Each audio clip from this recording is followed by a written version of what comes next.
Salutare! Astăzi voi face un unboxing și un review rapid uneia dintre cele mai iubite tastaturi mecanice compacte, și anume modelul Ducky One 3 SF, ediția Classic White cu switcher Sherry MX Red. Și haideți să începem. Odată ce am despachetat coletul, tastatura a venit în această folie personalizată cu logo-ul Ducky. Modelul pe care l-am achiziționat eu se găsește destul de greu în România. Am găsit în schimb pe un site din România care importă din afară acest model și iată-l aici de față. Am dat pe această tastatură aproximativ 670 de lei. Este o tastatură chiar foarte bună în acești bani. Consider că își va amortiza investiția în timp și totodată cred că va ține mulți ani de acum înainte, odată ce voi începe să o folosesc. M-am uitat la foarte multe review-uri din străinătate cu această tastatură și majoritatea persoanelor care au avut de-a face cu firma Ducky și în sine cu tastaturile lor, în special modelele acestea precum cel de față sau varianta mini, au fost foarte mulțumite de această tastatură și am zis și eu să-i dau o șansă. Astfel avem aici modelul acesta, dacă nu mă înșel, ultimul model din serie, apărut acum în momentul de față, Ducky One 3 SF fiind varianta de 65% a tastaturii, deci atât de micuță este. Puteam să iau și varianta mini, care nu includea butoanele de tip săgeți, stânga-dreapta, sus-jos. Evident că aceasta nu include numpad-ul și varianta de taste F-rău. Acestea fiind spuse, haideți să o scoatem din folie și să începem. Merge mai greu cu o singură mână, dar nu este bai. Uitați-o, aceasta este. Este destul de mare cutia pentru o tastatură atât de mică. Logo-ul Ducky. Avem specificat aici modelul One 3 SF. Ia să vedem cutia și din laterale și aici spune modelul ei. Aici la fel. Aici avem varianta clasică, bineînțeles varianta cu switcher Sherry RGB Red. Este varianta actualizată, cea în care switchurile pot rezista până la 100 de milioane de acțiuni, de apăsări, să spunem așa. Totodată vreau să vă arăt faptul că este făcută în Taiwan. Avem aici greutatea ei, 700 de grame, se conectează la mufă USB. Acestea fiind spuse, haideți să desfacem cutia și să vedem tastatura. Se deschide pe partea aceasta, o să trag de aici aceste bucăți de carton și haideți să trecem la unboxing-ul propriu zis.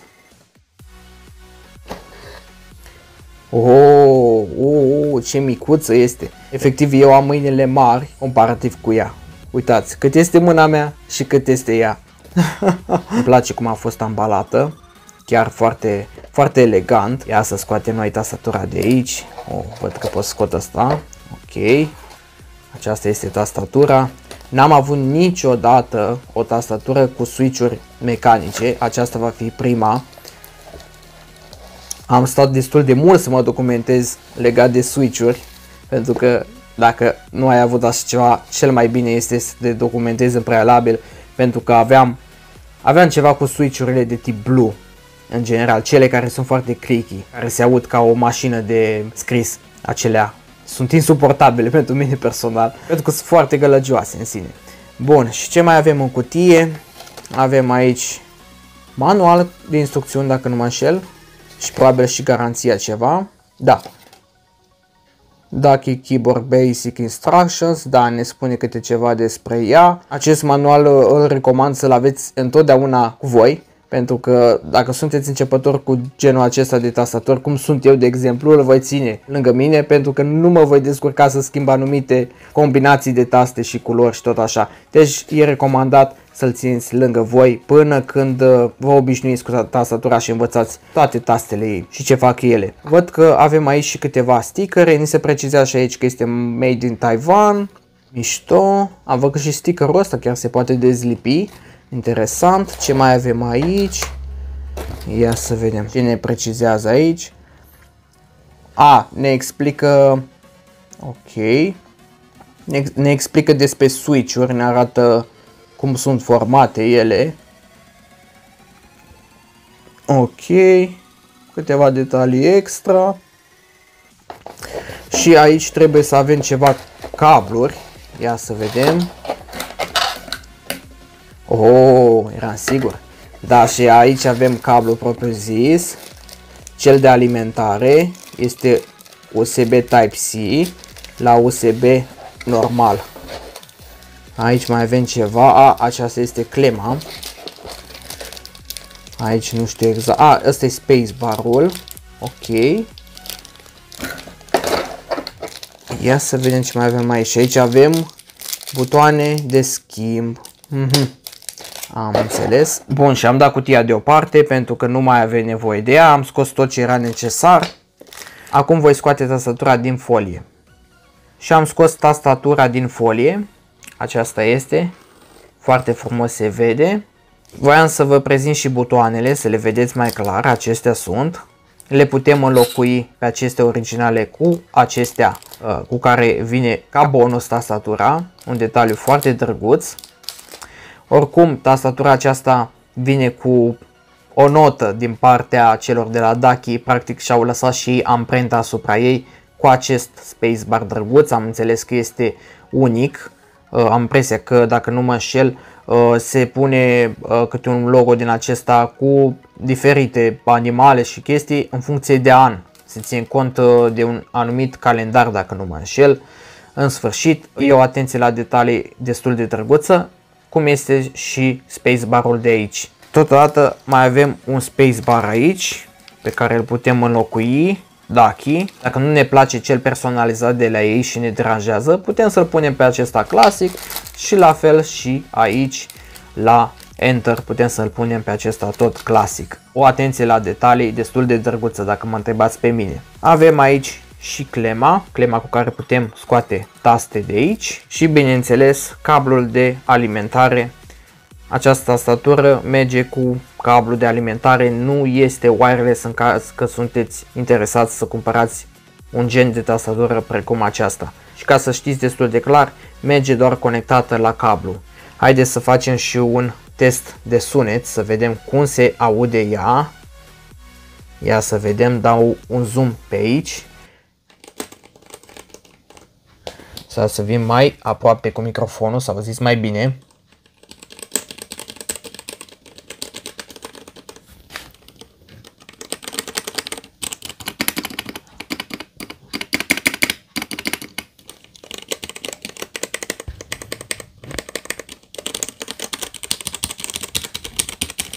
Da, se aude destul de interesant. Aceasta a fost sesiunea ASMR. Da. Și haideți să o conectăm.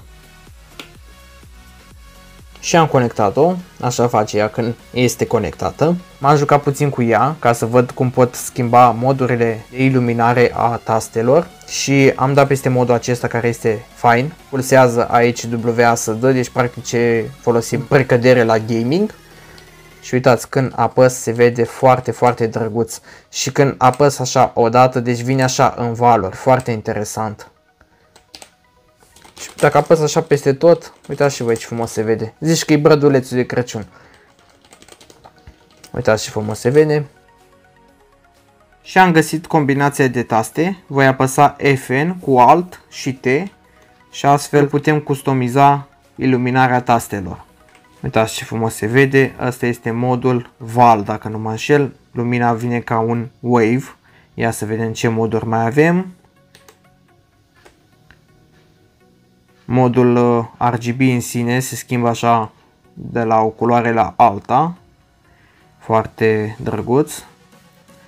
Ok. Foarte interesant și modul ăsta.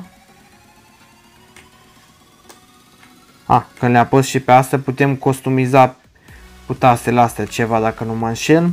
Oricum, mai multe detalii găsiți pe internet despre cum o puteți customiza. Ia să schimbăm modul din nou. Asta îl știți deja. Ia uitați. Ziceți voi că nu-i bradul de Crăciun acum. Foarte interesant. Ok. Este modul ăla drăguț unde dă iluminare pe fundal doar pe tastele pe care noi le apăsăm. Foarte interesant. Ia să vedem. Asta nu face nimic. Da, și ăsta e modul cel mai plăcut vizual. Vine așa lumina ca un wave. Oricum, foarte interesantă. Vreau să vă mai precizez câteva aspecte importante acum despre ea, specificații. Este o tastatură cu 65% layout, practic aceasta este mărimea ei, să zic așa, per total. Deci, uitați, mâna mea cât de mare este și cât de mică este ea în comparație. Bineînțeles, v-am spus că vine fără modul F-Row, deci practic nu avem tastele F1, F2, F3, F4, așa până la F12. Le avem în schimb, se văd aici destul de clar, de la F1 până la F12.